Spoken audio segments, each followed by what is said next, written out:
Good morning, everyone. Our first speaker for the day is Dunu Roy. He's a social activist and currently the director for Hazard Center in Delhi. He's a chemical engineer by training, social scientist by compulsion, political ecologist by choice.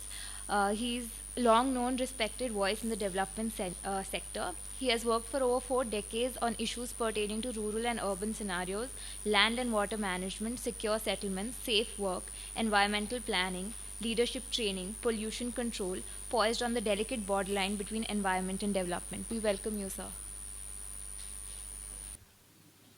Let me begin by thanking CWC for inviting me for this. After this film, actually, to say anything makes things very difficult. And so if I'm saying things which are difficult, please blame CWC, not me. They thought that this would be of interest, so I'll try and present something about the context. The children here are asking a lot of questions. I'll add a question of my own, which is how is homework and schoolwork different from wage work? You might want to think about it. Just to illustrate what are these thin boundaries that we are talking about. Can I have the... Okay. Now those are 4 words which hopefully this presentation will help you to think about. Development, for instance, is generally regarded as being good for everybody. Yeah. Something that helps everybody, something that makes everybody's life easier. The next one is a simple equation that seems to say what governments think development is. There's this magic word called GDP. Yeah? And we all hear about GDP. What it is, very few know. Actually, what it is composed of 4 components. The first is what is personal consumption? What are people spending in the market to buy things? The second is what is investment by business into production, into making things. The third is what is government spending. And the fourth is whether you're selling more outside than you're buying from outside. So simple, fairly simple. It's not a great puzzle, but economists make it out into be something very complex. I just want to go beyond this to the next statement. This is what you've heard of the Planning Commission. It has been replaced by the Niti Aayog, which is now going to do Bharatiya planning.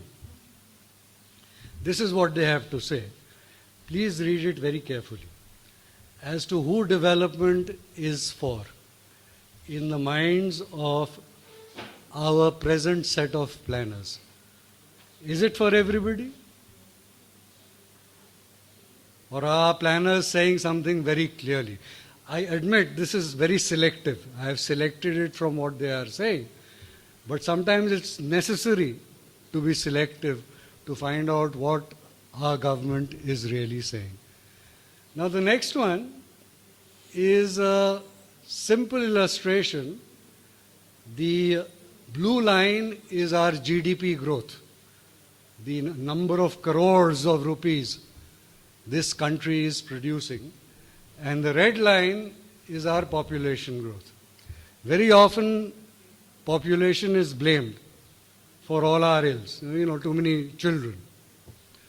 Now if you look at those figures, you will find that population has grown 3 times in the last 50 years, between 1950 to 2000, 3 times. GDP in this figure has grown 20 times. That means production has grown 20 times and still this country does not have enough for the people of this country. So what is this GDP all about? I think some questions are tough questions, hard questions, and they need to be asked. The next one is even more interesting. Where is this GDP coming from? You will see the green line, which is agriculture, is steadily going down. The blue line, which is industry, manufacturing, is remaining about the same. Very slight increase from about 16% to about 27%. But it's the orange line which is really going up, services. Now, this does not mean too much to those who are consuming, but think of it from the point of view of those who are working. If you look at the blue line, industry means a regular job with a regular wage for 8 hours a day and covered by a range of labor laws. The orange line means informal, unorganized, low wages, hard working hours, and no wage security, no job security. That is the informal sector, and that is what is really growing. Now you might think that this is happening because there's something like called the, what they call the magic hand of the market. That these things happen as part of development. Well, look at the next slide. Food grains production has gone up in this country 4 times. Population has gone up only 3 times. Still we don't have enough food in this country. Why is it? Production is taking place, growth is taking place, still we remain what is called developing. Why is that? We need to ask another question of this. And the next one is, this is the domestic savings as a percent of GDP. This is not the total amount. It's a percentage. So if GDP has gone up 20 times, actually the latest figures, if you go to 2015, that was only till 2000. 2015 figures show that GDP has gone up 40 times. And this is a percentage of GDP. So you can imagine that savings means what? People putting money into banks. That's how they account for savings. This is investment. This is what the people of this country are putting into the banks so that the banks can invest in development. So things are happening. Everything is going up. But still this nation remains in distress. What is the reason? Aren't we going to be asking these questions? May I have the next one? This is a tricky one. The red line is imports, what we buy from outside.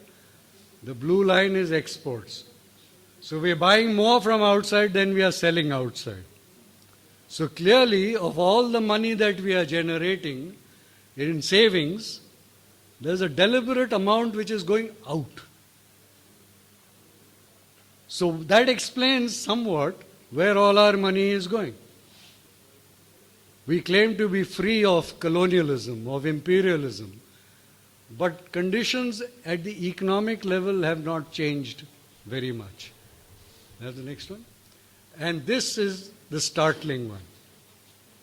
You will see from 1950 till 2000, our foreign exchange, that is the gold that the Reserve Bank of India keeps in its bank, in its vaults, that has gone up, and it went up after 1990.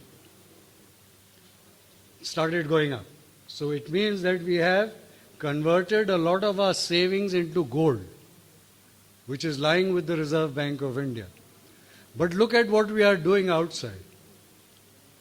Until 1990, the debt was handleable. After 2000, see what happens to our debt.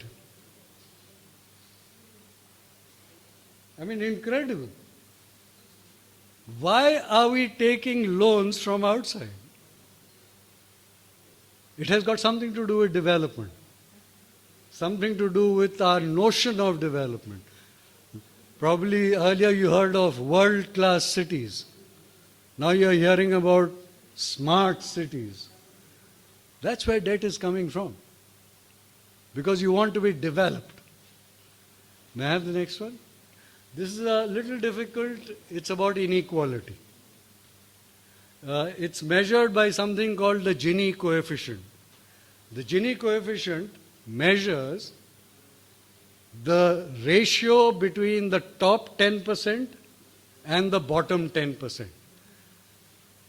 If the Gini coefficient is 0, it means everybody is equal. If it is 1, it means one person owns all the wealth, the rest don't. So the Gini coefficient varies between 0 to 1. You will find it was about 0.35, actually 1978. This is not a very good figure.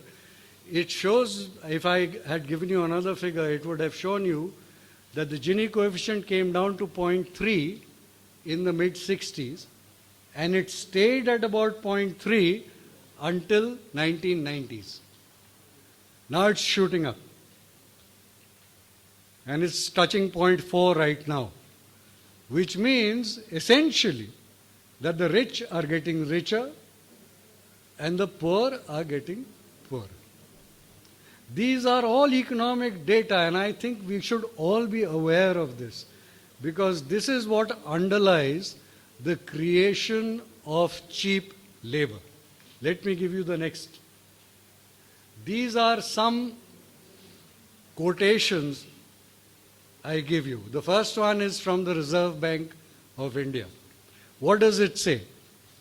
It says you take a person from a rural area, put him into an urban area, productivity will go up 4 times.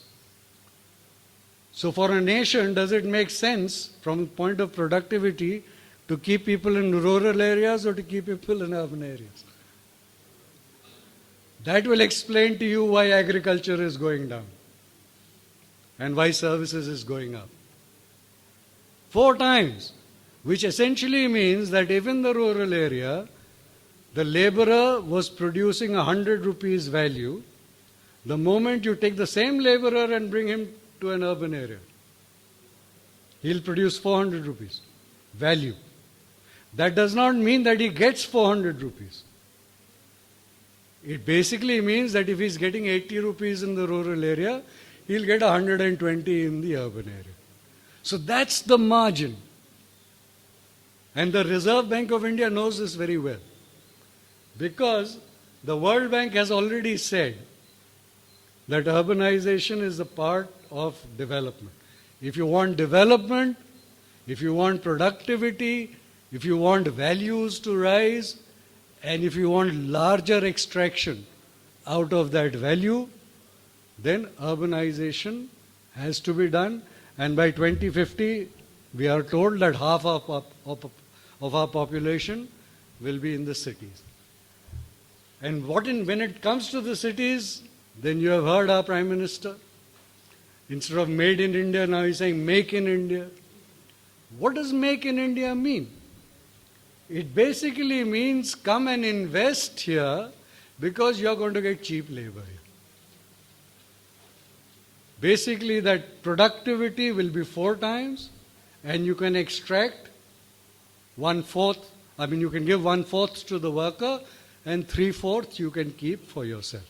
And that is why labor law reforms will encourage economic growth.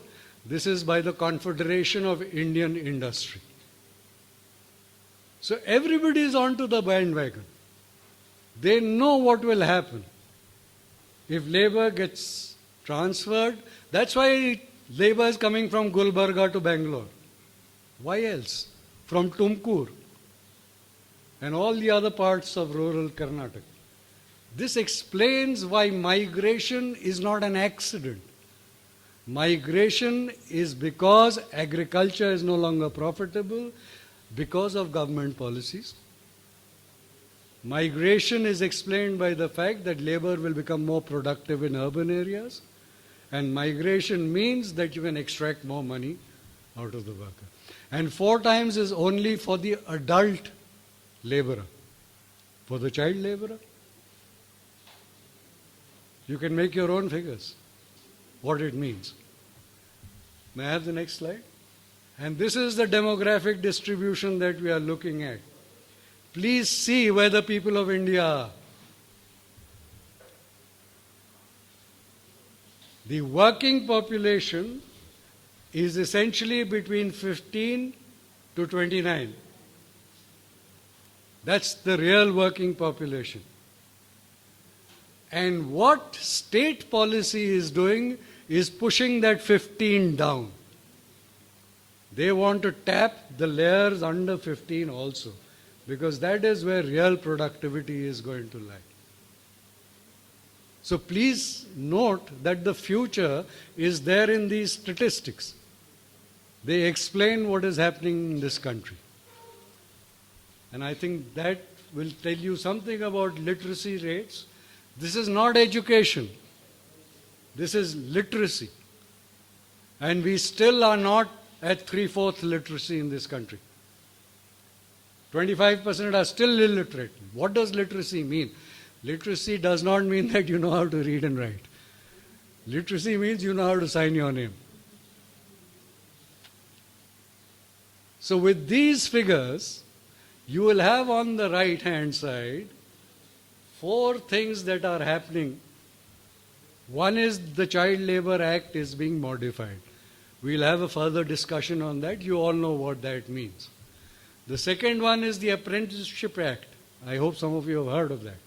It basically means you don't have to employ labor as wage labor. You can employ them as apprentices. That means you are training them to work. That means you don't have to pay them a proper wage, because they are trainees. The third one is vocational training. I don't know if you've seen the latest education policy. It says from the 5th standard onwards, vocational training is going to be introduced into schools.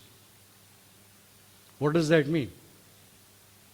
It means at the age of 10, you're already training the child to be a laborer. What else is vocational training? And the last one, of course, is the National Skill Development Mission. So what skills? Is beedi making a skill?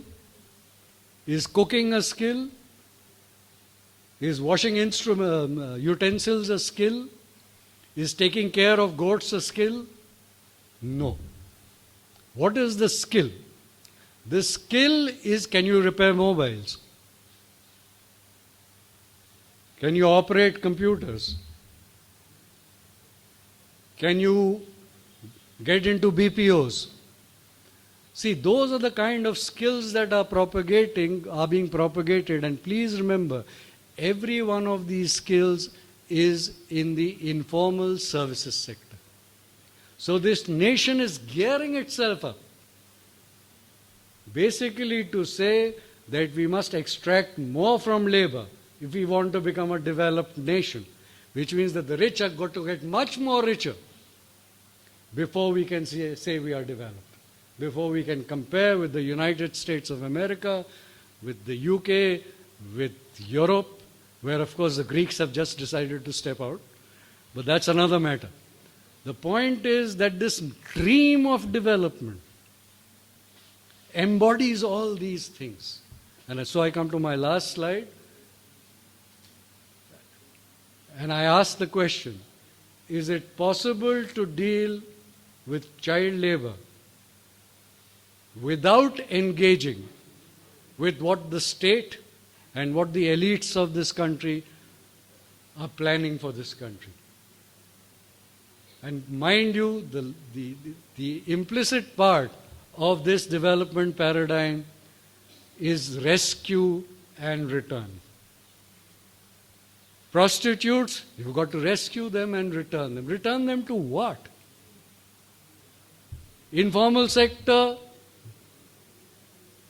child labor, bonded labor, you've got to rescue and return them. Return them again to what?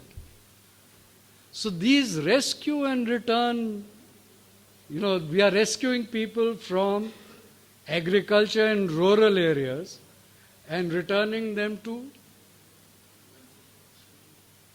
So this is part of the development paradigm, and I hope we will get some time to explore this while we are exploring the field of child labor.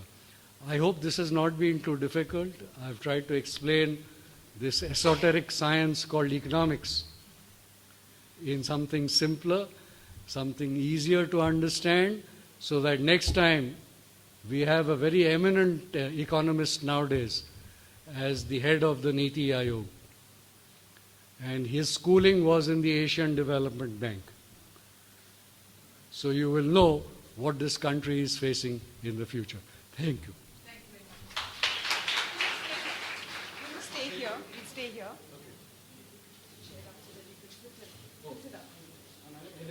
Elevate. So the floor is now open, both for questions, if there was something which, despite you claiming to make it simple, if it's still a hard nut to crack, if there's any questions or clarifications. And the floor is also open for your own thoughts and reflections. Anybody would like to start? Yeah, right. And remember, name and organization just before you speak, please. Thank you. I'm Noirita from Cine. Thanks for the fantastic presentation, first of all. Secondly, in the slides that you have shown, it is clearly evident that the purchasing power of the people, that is actually lacking, that is creating great disparity between the upper classes and the lower. And we had also a report in which it says that by 2017, there are going to be millions, some millions of millionaires in India, and it's going to compete with China and US also. I just wanted to ask you, what do you think can be the middle solution for this thing with such a huge economy and globalization on boom on one side, and with an increasing population of India, what can be the middle solution?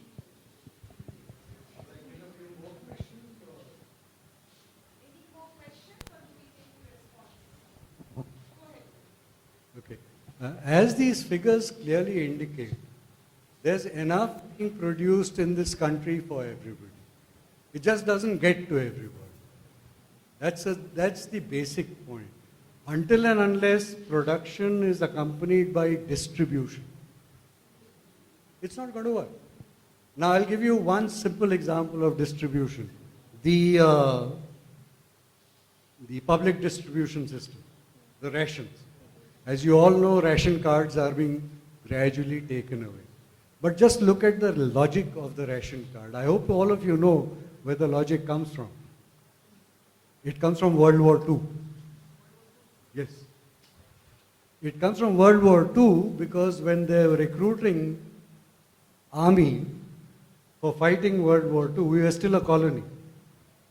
So they came to India to recruit, and they found that the young men who were being recruited in the army were too weak to lift the rifle. Which means they were not getting enough food. And this is a succession of famines, please remember, just before World War II. So that is why the public distribution system was introduced, to provide food so that the soldier could become, the potential soldier, could become strong enough to lift the rifle. That is our legacy, which means food just to survive. It doesn't mean dignity. It doesn't mean livelihoods. It just means enough to survive. And if you will remember, some of you may know that there is a nutrition norm which is 2,100 calories per person per day. Where did this 2,100 calories come from? Has anybody asked? It comes from the calorific value of the food required for the person to live from day to day. That's it. We've done measurements of people who actually work and who consume that calorie. We found they're consuming 3,800 calories per day. 2,100 as food. So the minimum wage is based on keeping people alive so that they can work. So until the distribution paradigm changes, you can't expect this nation to become better.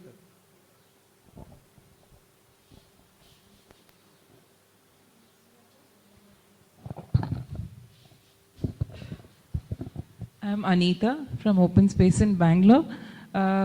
In your first slide, there was this thing from Niti Aayog and the mention of middle class. That's one term that's being used in a very, not in a very clear way, and we really don't know what consists of the middle class anymore. So it's used in very flexible terms at many times. Would you like to just share a little more on the middle class? It's actually the consumption class. And as a matter of fact, that's what FDI is directed against. When the automobile companies started coming into India, see, until Maruti, no foreign company was allowed to produce a car in India. The Fiat, of course, had come through Italy, and the ambassador had come through the UK, but they were supposed to be Indian cars.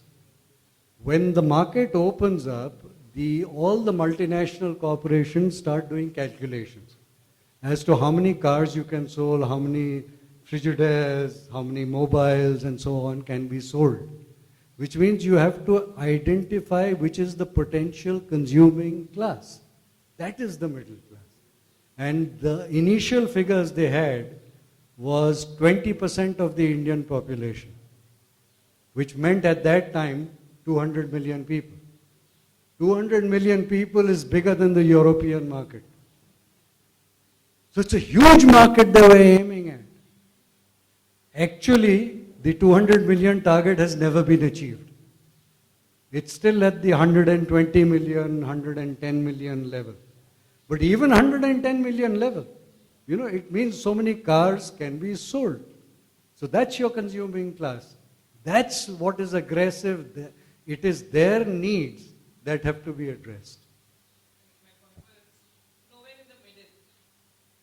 It's called the middle class because it's the buffer between the upper and the lower.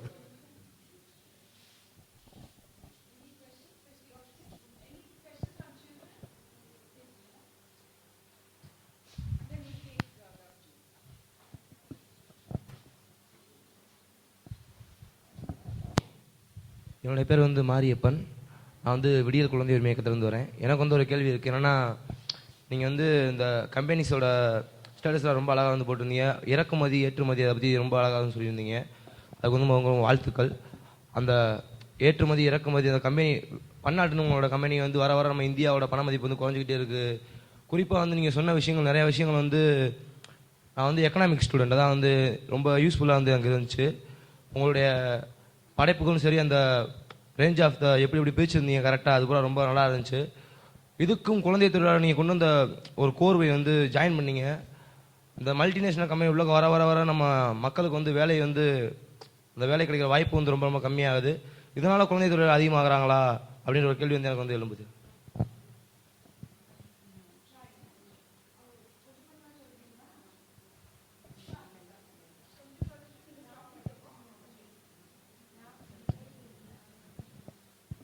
Multinational company அதிகமாகிட்டே இருக்கு. அது வர வர நம்ம நாட்டில் இருக்கிற மக்களுக்கு வேலை குறைஞ்சிக்கிட்டே இருக்கு. மக்கள் adults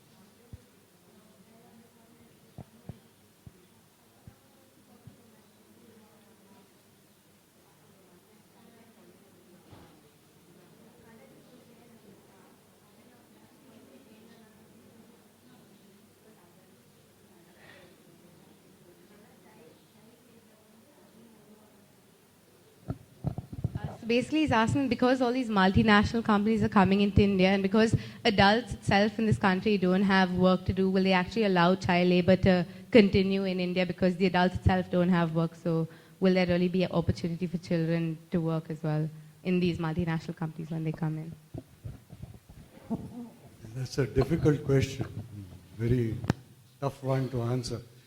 It will depend on organizational strength. See, from the point of view of the multinational corporations, what they're looking for is the cheapest form of skilled labor. If they find it in children, they'll give it out to children. If they find it in women, they'll give it out to women. And if they find it in men, adults, they'll give it out to them. But it will depend on how much they are organized. If the women are organized and say, we refuse to work for this wage, they'll give it to somebody else. So this is part of the competition within labor itself. Yeah.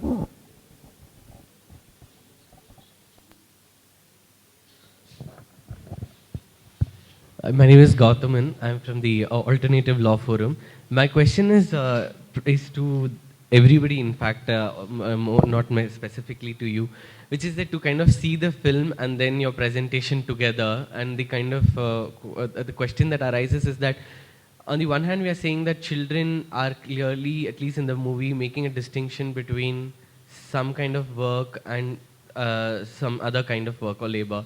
And then on the other hand, we are saying that the policies of the government is generating a certain kind of workforce, or a need for a certain kind of a workforce, which kind of ties into what he asked, which is to then how do we say that in that age group chart where they are trying to bring down the age. It's just that I know easy answers is not something we would be getting today, but I'm just thinking, how do we then say that, is it right or wrong, like, you know, for children to work at all? That's the thing, right? Because for me also it has been quite refreshing to engage with CWC in the earlier meeting that I attended, was when this whole questioning of, like, to say that children could possibly want to work even came up. You know, it's very refreshingly. And so then it's a very tricky terrain, like how, and then also on the one hand you're making these dreams through the whole market economy of, like, you know, a particular kind of a dream, then to, and I feel like I can't make a value judgment on that dream, like, you know, of like maybe having a nice house or a car or like whatever. How can we then stop the dream for some people and not for some people? It's just difficult. Values, isn't it? See, yeah. Hearing all this discussion, it is somewhat similar to when the special economic zone thing came in India. Actually, when this SEZ concept came in India, at that time there were a lot of debates, because this SEZ, they are going to function independently, and there's a lot of huge tax relaxations, and the laborers' laws and everything, all these are going to function very differently. So many social activist groups and, you know, all social workers, and they had a lot of debates whether India is really going to have economic development and how far the social development is going to get linked. So somehow I found this thing again very similar to that. See, this whole country is becoming a special economic zone. It's not just, you know, one zone here and one. The whole country is becoming. The point of values that you're raising, see, the problem, I think, is generally we are confusing two things. This notion of good and bad. For example, I would say all work is good. What's wrong with work? Child, adult, man, woman, all work is good, because without work we cannot survive. Be very specific about it, yeah? The distinction is which kind of work. You say children should not be doing this kind of work. The moment you say that, actually I would say nobody should be doing that kind of work. Isn't it? So the value judgment should operate across boundaries. You cannot say that this is good for so-and-so and bad for so-and-so. If it's bad for so-and-so, it implicitly is bad for everybody else. So this value judgment problem is essentially when we have our own values and then we try and impose it on somebody else. No, it's not good for you. Actually, what I'm saying is it's not good for me. So if the teacher is telling the child, it's not good for you to ask questions of the teacher, what does it mean? It means that the teacher is feeling vulnerable. Similarly, the economist and the politician will say, it's not good of you to ask questions. Because the moment you start asking questions, you are actually challenging their authority. So this notion of goodness and badness, I think we should try and look across sectors, across. Why should school work be good? Yeah? And laundry work be bad? What's the morality? Think about it.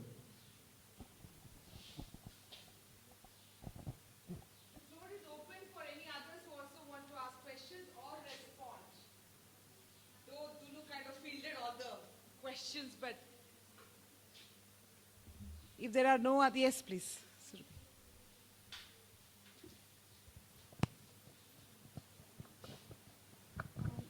So you talk about how certain work, yeah, you know, like since it's hazardous, it should be hazardous for all of us.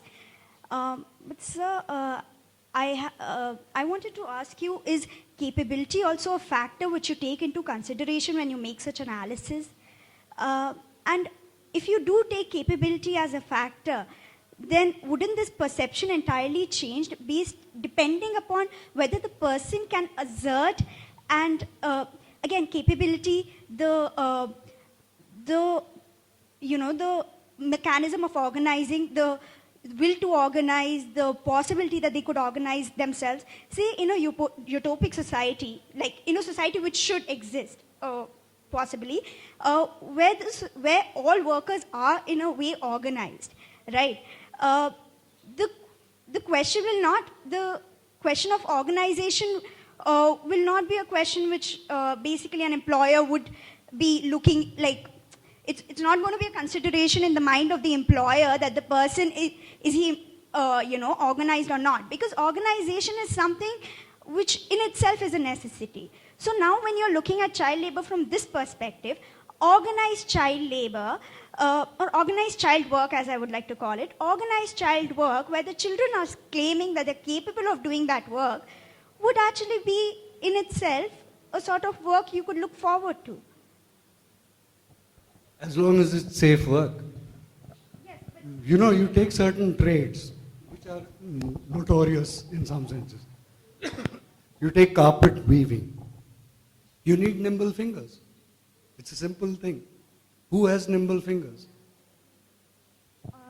Sir, if I may interrupt you. Yeah. So yes, I agree with the nimble finger theory, but looking at the side from the children, yes, the employer does hire them because they've got nimble fingers, but is it really harming the child?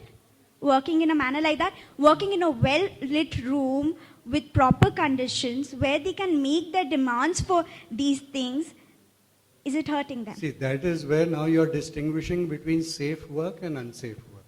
And that should be true for everybody, isn't it? It's not that some work is safe for children and other work is not. Any work that is unsafe for anybody should not be done in that fashion. It should be made safe first. But you're talking about capabilities. That's what I was dwelling on, that, you know, there are certain capabilities that can be transcended. Like driving taxis was considered men's work. But it's got nothing to do with capability. Women can do it. Masonry, women can do it, right?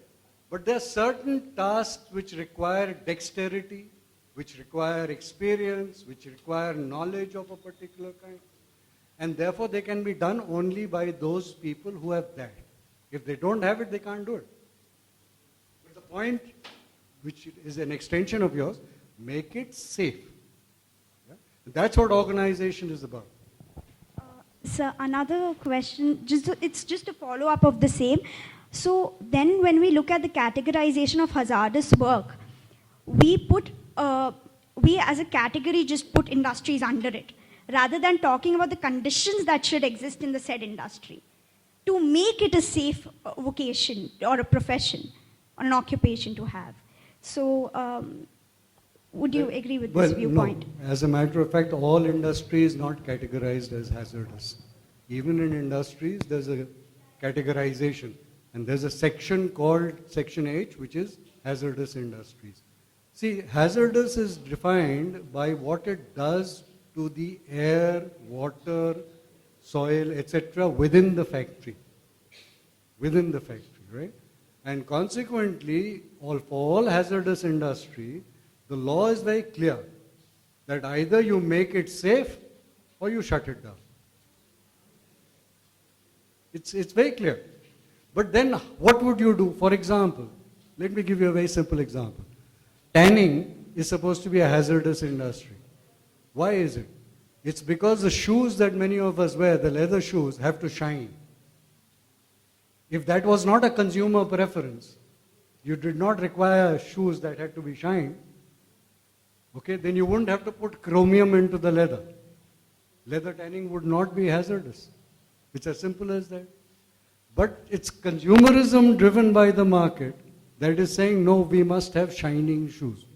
Why? Okay? So these are the questions that need to be asked, because unless you ask why certain products are being sold and how they are being made, we will not get to the bottom of this hazardous, non-hazardous business. Sir, another follow-up. I'm so sorry to, but yeah, I'll keep it very short. And this is the last follow-up. But sir, so the idea is to cut the market for certain products, to destroy the market for certain products. Is that the idea that you're trying to propagate?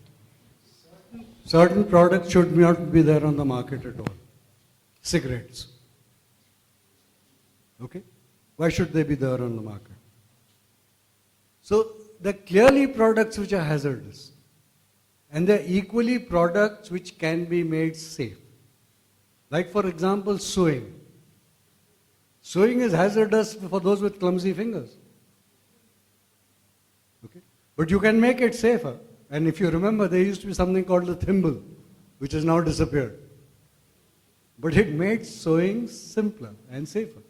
So all work can be made simpler and safer. All work. But it got to do with the cost of it.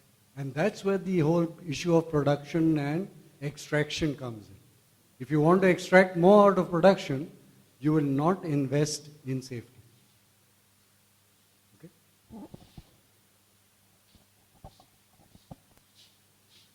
So we've come to the end of this session. Bipla will be summing up very quickly. I think a lot of questions are being raised. I don't think we are looking at answers right now. These are questions for consideration, for thinking. The fact that you've raised about the whole thing of safety of work, how do you decide that? How do you determine that? Also in terms of organization, the whole ability, capability question. There's also the question of deprivation. Because the child or adult is doing A, what are the B, C, Ds the child is not able to do on account of this? Those are also the aspect of deprivation.